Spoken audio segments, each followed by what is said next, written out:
नमस्कार साथियों, आप देख रहे हैं जीवन एक्सप्रेस न्यूज। आज हम मौजूद हैं गौतम बुद्ध यूनिवर्सिटी, जहां भारतीय जनता पार्टी के 9 वर्ष पूरे हुए हैं, जिसके उपलक्ष्य में एक जनसभा का आयोजन हुआ है, जिसमें कार्यक्रम के मुख्य अतिथि भारतीय जनता पार्टी राष्ट्रीय अध्यक्ष युवा मोर्चा तेजस्वी सूर्या जी, गौतम बुद्ध नगर के लोकप्रिय सांसद डॉक्टर महेश शर्मा जी उपस्थित रहे। साथ में जिला अध्यक्ष विजय भाटी जी, गीता पंडित जी, राज्यसभा सांसद सुरेंद्र नागर जी, नोएडा से यशस्वी विधायक पंकज सिंह जी, जिन्होंने अपने 9 वर्ष के कार्यकाल जो पूरे हुए हैं मोदी सरकार के, उनकी उपलब्धियों को जनता के सामने रखा। हम सबके बीच में पहुंच चुके हैं। कृपया सभी मेरे युवा साथियों से तो विशेषकर आग्रह है कि अपने भारतीय जनता युवा मोर्चा के राष्ट्रीय अध्यक्ष के लिए जो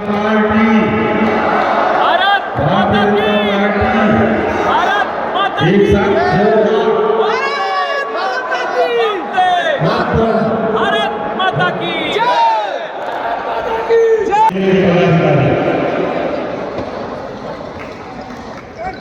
आइए माननीय सभी का एक साथ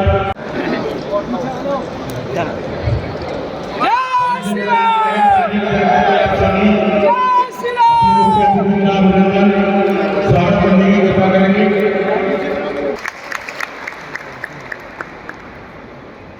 आप सब लोग जानते हैं कि नरेंद्र मोदी जी के कार्यकाल का 9 साल पूरा हम सब लोगों ने किया है।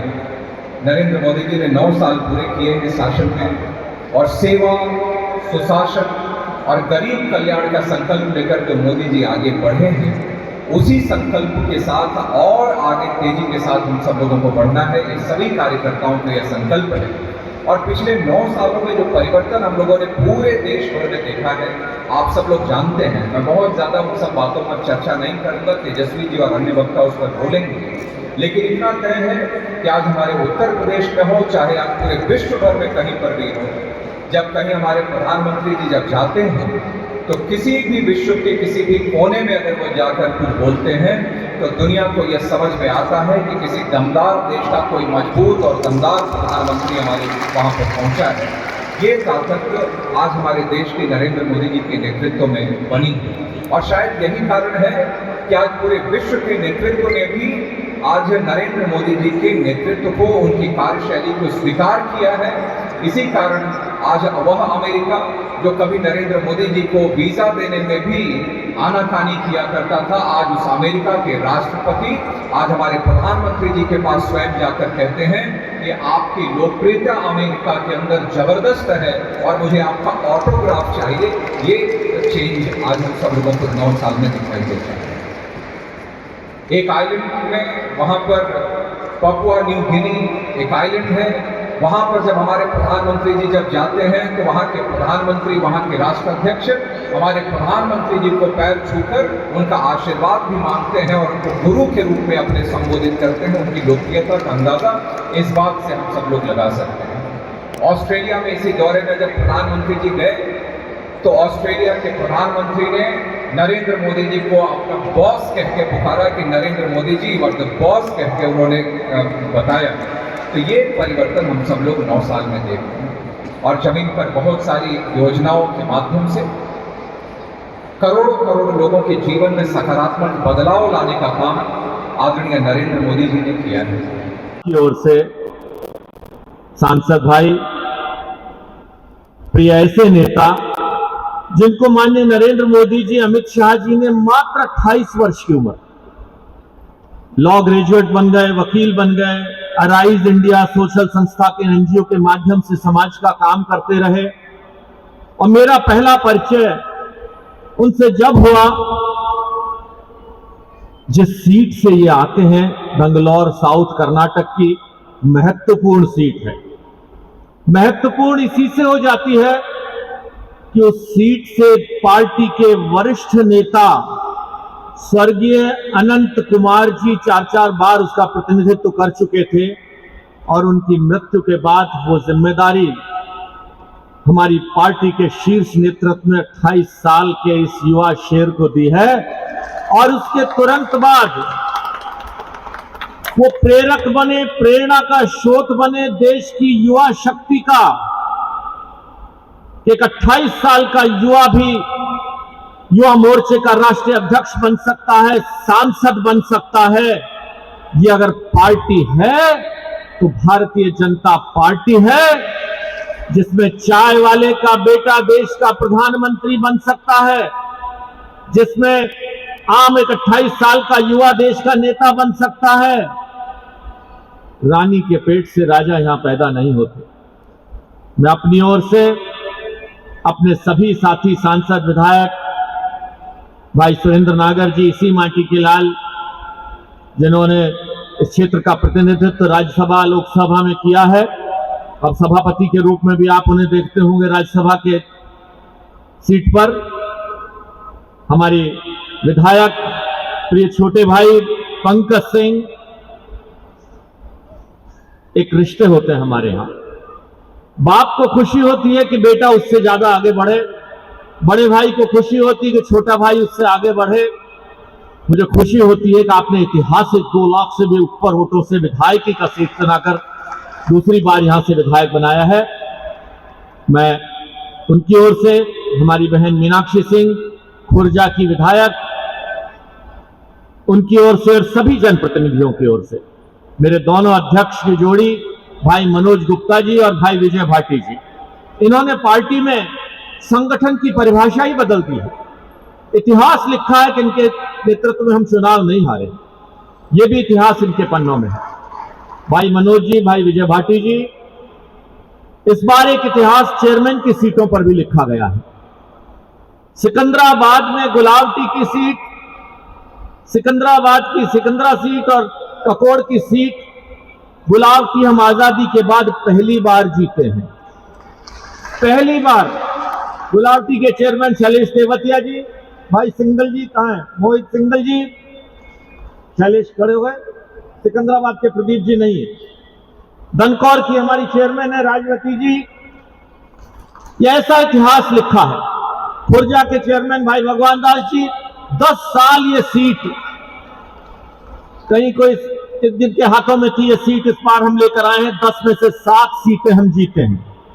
साथियों, ये सीट किसी व्यक्ति की जीत नहीं है, ये सीट, ये जीत हमारे मुखिया नेतृत्व की, हमारी नीतियों की, हमारे प्रधानमंत्री नरेंद्र मोदी जी की जीत है, हमारे मुख्यमंत्री योगी आदित्यनाथ जी की जीत है, उस युवा शक्ति की जीत है जिसके नेता भाई सूर्य प्रसाद तेजस्वी सूर्य जी हैं। उनके दोनों साथी भाई सुखविंदर सोम जी, जरा एक बार परिचय हो जाए खड़े होकर, हमारे क्षेत्रीय अध्यक्ष हैं। भाई वरुण गोयल जी, हमारे दोनों नेताओं का भी मैं अभिनंदन करता हूं। और भाई परमार जी, मीडिया के, सोशल मीडिया को हमारे को देखते हैं, मैं इनका भी अभिनंदन करता हूं। गोपाल अग्रवाल जी हमारे राष्ट्रीय प्रवक्ता हैं, राष्ट्रीय स्वयंसेवक के वरिष्ठ कार्यकर्ता रहे हैं। दादरी की सीट पर इतिहास लिखा है, तीसरी बार हमारी लक्ष्मीबाई शेरनी गीता पंडित ने, बधाई देता हूं। और हम सबके मुखिया प्रभारी के बन पर जिन्होंने चुनाव के कृष्ण भगवान की भूमिका निभाई है, आदरणीय सत्यपाल सैनी जी हमारे प्रभारी, भाई हरीश ठाकुर जी हमारे क्षेत्रीय मंत्री, हमारे सभी महामंत्री, मैं सबके नाम नहीं लूंगा, संगठन के वरिष्ठ लोग जो मेरे सामने बैठे हैं, मंच के पीछे भी बैठे हैं, भाई विजेंद्र भाटी जी वरिष्ठ नेता हमारे हैं, युवा मोर्चा के हमारे दोनों अध्यक्ष भाई रामनिवास यादव जी और राज नागर जी, मैं दोनों का भी अभिनंदन करता हूं। कुशल संचालन कर रहे भाई सत्येंद्र नागर जी। साथियों, ये मेरा सौभाग्य कि इस मेरी कर्मभूमि की माटी, जिसमें मैं 40 सालों से रह रहा हूं, आपकी दी हुई ताकत, मैं तो एक मास्टर का, किसान का बेटा था, 40 साल पहले इस शहर में आया था। आपके प्यार दुलार ने नरेंद्र मोदी जैसे प्रधानमंत्री के साथ 4 मंत्रालयों का मंत्री रहने का मौका दिया। यह आपकी दी हुई ताकत थी, आपकी दिया हुआ कर्ज था मुझ पर। अगर आप मुझे सांसद ना बनाते, हवाई अड्डे का डिपार्टमेंट का मंत्री ना बनाते, तो हवाई अड्डा नहीं आ सकता था। पर्यावरण का कल्चर मिनिस्ट्री का मंत्री नहीं बनाते, तो ये कल्चरल सेंटर और पर्यावरण टूरिज्म के केंद्र नहीं आ सकते थे। साथियों, ये आपका कर्ज है मुझ पर। मैं प्रयास कर रहा हूं कि इस कर्ज के माध्यम से, जो कर्ज आपने मुझ पर चढ़ाया है, जीवन में हम कर्ज लेकर पैदा होते हैं, ईश्वर का कर्ज लेकर पैदा होते हैं, माँ बाप का कर्ज लेते हैं, गुरु का कर्ज लेते हैं, समाज का कर्ज हम पर आता जाता है। उस कर्ज को चुकाने का अगर भगवान मौका देते जनप्रतिनिधि बनकर, मैं आपके चरणों में दोबारा नमन करता हूं। एक बात पर सहमति है, महेश शर्मा सांसद बनेगा नहीं बनेगा, इससे कोई बहुत बड़ा इतिहास नहीं बदल जाएगा, कोई बहुत बड़ा फर्क नहीं बदल जाएगा। लेकिन इस बात से आप सहमत हैं? हाथ उठाकर कहिए, क्या नरेंद्र मोदी जी तीसरी बार इस देश के प्रधानमंत्री बनाना चाहते हैं? आप सभी चाहते हैं नरेंद्र मोदी देश के प्रधानमंत्री बने तीसरी बार। साथियों, आज भारतीयता और भारत का सम्मान शिखर पर अगर किसी ने पहुंचाया है तो वो आपके नेता नरेंद्र मोदी। आप भी कह सकते हो कि मैं उस पार्टी का कार्यकर्ता हूं, उस पार्टी का समर्थक हूं जिसका मुखिया नरेंद्र मोदी है। उत्तर प्रदेश का भविष्य बदल दिया है योगी आदित्यनाथ जी ने। कानून व्यवस्था, इस निवेश, कितने बड़ा, जिस जगह पर हवाई अड्डा आ गया, गुड़गांव में हवाई अड्डा आ गया, वहां पानी नहीं है लेकिन गुड़गांव बढ़ गया, बहुत आगे पहुंच गया। आज यही भविष्य आपके इस क्षेत्र का, जेवर का, खुर्जा का। एक किसान बाबा बोला, मैंने कहा बाबा हवाई अड्डा आ गया, तो बोले भाई इन्होंने कौन सा हवाई जहाज में बैठना है? मैंने कहा बाबा हवाई जहाज में तो नहीं बैठना, लेकिन जो 6 लाख रुपए बीघा की जमीन थी आज 40 लाख रुपए 30 लाख रुपए बीघा हो गई, इससे परिवार का कल्याण होगा ना। और ये जमीन सारी में खुर्जा तक की भी बढ़ गई, सिकंदराबाद की भी जमीन के रेट बढ़ गए, सब जगहों के रेट बढ़ गए। मैं इन्हीं शब्दों के साथ आप सबको नमन करता हूं और अपने सारे कार्यकर्ता, मेरे जो कितने मंडल अध्यक्ष हैं सबके मैं नाम नहीं ले रहा हूं, भाई अशोक जी बैठे हैं, सतपाल तालान जी बैठे हैं, मेरे प्रभारी के रूप में सुरेश प्रधान जी बोरा बैठे हुए हैं, भाई संजय बाली जी हैं। मैं सभी कार्यकर्ताओं का अभिनंदन करता हूं। कुछ नाम छोड़ भी दिए होंगे, भूल गया हूंगा। आप सबको बहुत बहुत धन्यवाद। और अपने भाई तेजस्वी सूर्य जी से, जिनका नाम ही अपने आप में तेजस है, सूर्य है, हम उनसे राष्ट्र की क्या सोच है, युवाओं को वो क्या प्रेरणा देने चाहते हैं। और एक बात भाई तेजस्वी और बता दो, ये क्षेत्र देश भर के विद्या केंद्रों के माध्यम से सबसे ज्यादा युवा इस क्षेत्र में रहते हैं। खासतौर पर आप जहां बैठे हैं, जिस गौतम बुद्ध नगर यूनिवर्सिटी में बैठे हैं, ऐसी 6 यूनिवर्सिटियां यहां पर है और युवाओं की शिक्षा का केंद्र है ये गौतम बुद्ध नगर, नोएडा गौतम बुद्ध की नगरी है, भगवान गौतम बुद्ध के। मैं उसमें आपका अभिनंदन करता हूं। ये है, इसका संपूर्ण श्रेय आप जैसे भारतीय जनता पार्टी के कर्मठ कार्यकर्ताओं को जाता है। इतना ही नहीं साथियों, पिछले 9 साल में देश आंतरिक सुरक्षा हो या भारत के एक्सटर्नल सिक्योरिटी हो, इन दोनों में ऐतिहासिक काम देश में हुआ। आप जानते हैं मैं बेंगलुरु से आता हूं, दक्षिण भाग से आता हूं, और वहां भी जब भी देश में हिंदुओं का त्योहार होता था, वो संक्रांति हो या दीपावली हो, देश में कोने कोने में बड़े बड़े बम ब्लास्ट का न्यूज आता था। मुंबई हो, दिल्ली हो, नॉर्थ ईस्ट गुवाहाटी हो, देश में 2004 से 2014 तक वो जो काला दशक था, वो दशकों में कई सारे बॉम्ब ब्लास्ट रोजमर्रे का न्यूज हो रहा था। It was a everyday exercise. Bharat के आंतरिक सुव्यवस्था, भारत के लॉ एंड ऑर्डर का स्थिति पूरे रूप से बिगड़ चुके थे। मणिपुर हो, नागालैंड हो, अरुणाचल प्रदेश हो, तमिलनाडु के कोयम्बटूर हो, देश के कोने कोने में रोज अखबार में हम बॉम्ब ब्लास्ट के बारे में पढ़ते थे और कई सारे आम जनता इस बॉम्ब ब्लास्ट में मौत हो जाते थे। छत्तीसगढ़, झारखंड, मध्य प्रदेश में नक्सलों का बहुत बड़ा एक नेटवर्क जारी था और ये नक्सलवाद भारत को अंदर से ही घुस रहे थे, आघात कर रहे थे। और तब की कांग्रेस पार्टी के सरकार भारत के बॉर्डर स्टेट्स में, वो भारत के अरुणाचल के बॉर्डर हो, पंजाब या राजस्थान से सटे हुए बॉर्डर हो, या उत्तराखंड जैसे, कश्मीर जैसे सटे हुए भारत के इंपॉर्टेंट स्ट्रैटेजिक बॉर्डर्स हो, वहां बेसिक रोड बनाने का काम भी ठीक से नहीं करते थे।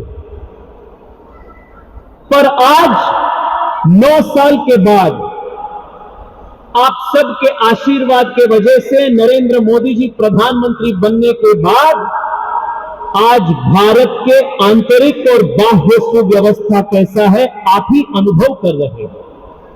आज भारत सिर्फ भारत के बाउंड्रीज के अंदर ही नहीं, पाकिस्तान के बॉर्डर के अंदर घुसकर भी सर्जिकल स्ट्राइक करने का क्षमता भारत पहली बार दिखा रहा है। ये भारत के चेंज्ड इंटरनल सिक्योरिटी डायनामिक्स का एक अंश है। आज यहां के एक्सप्रेसवेज, हाईवेज जिस प्रकार का काम हम देख रहे हैं, इससे ज्यादा इंफ्रास्ट्रक्चर का काम भारत के बॉर्डर डिस्ट्रिक्ट्स में हो रहा है, अरुणाचल के दूर-दराज गांव में हो रहा है, कश्मीर के छोटे छोटे बॉर्डर विलेजेस में बड़े बड़े टैंकर्स को मूव करने के लिए बड़े बड़े इंफ्रास्ट्रक्चर का काम पिछले 9 साल में हुआ। आज भारत आंतरिक रूप से भी सशक्त है, बाह्य रूप से भी सशक्त है। आज पूरे विश्व में सबसे बड़ा, सबसे ताकतवर मिलिट्री शक्तियों में भारत आज पूरे विश्व में उभर कर चुका है। ये पिछले 9 साल में हुआ। इसलिए जैसे पंकज जी ने बता रहा था, जब माननीय प्रधानमंत्री Narendra Modi ji Papua new Guinea पहुंचे, तब वहां के राष्ट्रीय अध्यक्ष मोदी जी के पैर छूकर उनको नमन किया और आने वाले विश्व गुरु भारत का स्थिति कैसे हो सकता है जब भारत पूरे देश का, एक पूरे विश्व का नेतृत्व कर सकता है, इसका एक झलक उन्होंने दिखाया।